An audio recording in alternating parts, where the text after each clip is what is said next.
Greetings, honorable judges and fellow debaters. On the first affirmative, we, the affirmative side, strongly believes that the Taiwanese government should reinstate mandatory one-year military service. First, let's talk about, according to the definition given by the Cambridge Dictionary, mandatory refers to a rule defined by the government, and it will be violating law if one does not follow. 1 year of military conscription here stands for the duration one should be serving as the identity of soldier in the military. First, let's talk about the status quo. China's President Xi Jinping said that China will never renounce the use force over Taiwan in an official statement on October 16th this year, which means we're most likely to face China's invasion soon after. And the biggest harm to this will be losing territory and exposing our civilians to the danger of war, or even losing our own country.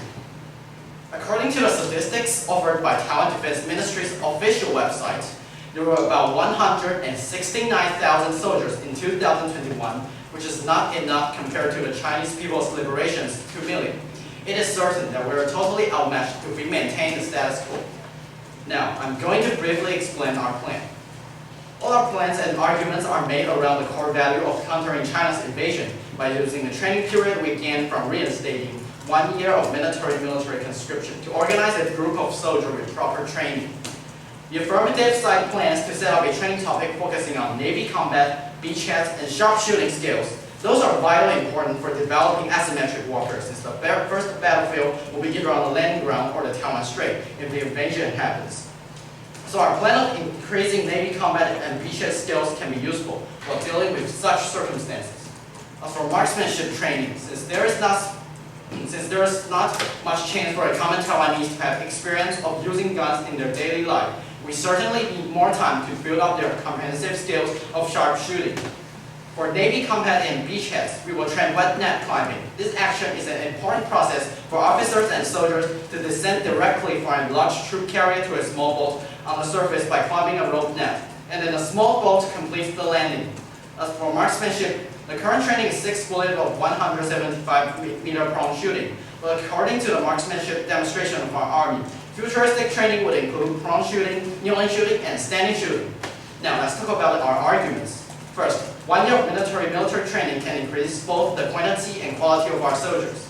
It is a well-known fact that one of the purposes of reinstating 1 year of military conscription is to improve our military strength. And considering that a schedule of 4-month military training for the new recruits only have 5 weeks of basic shooting training, while other countries such as Korea, Vietnam, and Singapore use the same amount of time to practice their soldiers' gesture and basic physical training, which means our troopers' basic training is severely insufficient, and the number of our soldiers is outmatched by POA with a rate of 1 out of 10. So our current forces is severely insufficient as well. By increasing the training period, we can solve the problem of insufficient number of troopers, and by changing the training schedule, we can solve the lack of combat skills problem since we have extra 8 months to achieve it. Second, the reason we used to have 2 years of military conscription should not be forgotten.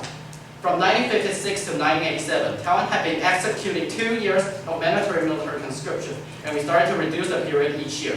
We had 2 years of military training because of a law called Active Military Service System to defend our country from POA's attack. But after the tension across the Taiwan Strait ceased, we also started to reduce the period. Now the tension across the Taiwan Strait has risen once again, so we should extend the period as well.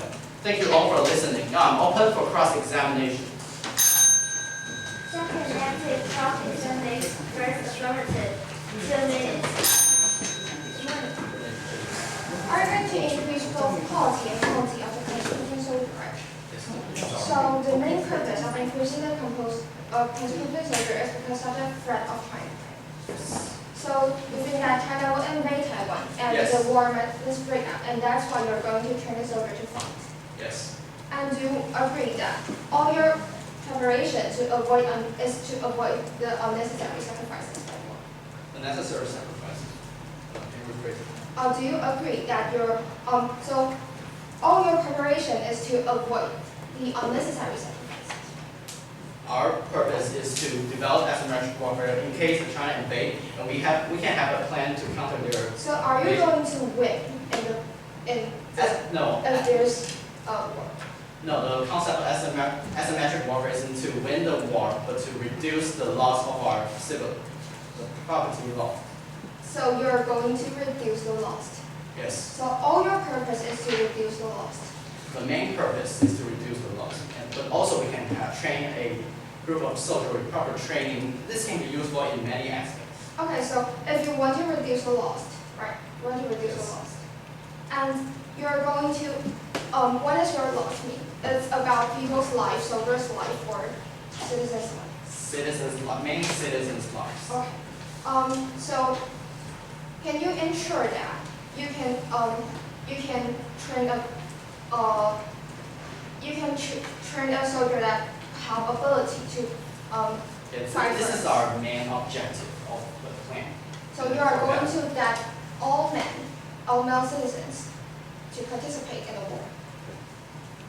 I mean, we should reinstate 1 year of military conscription to recruit more male citizens to join the combats. So you think that? Thank you. First method, constructive thinking.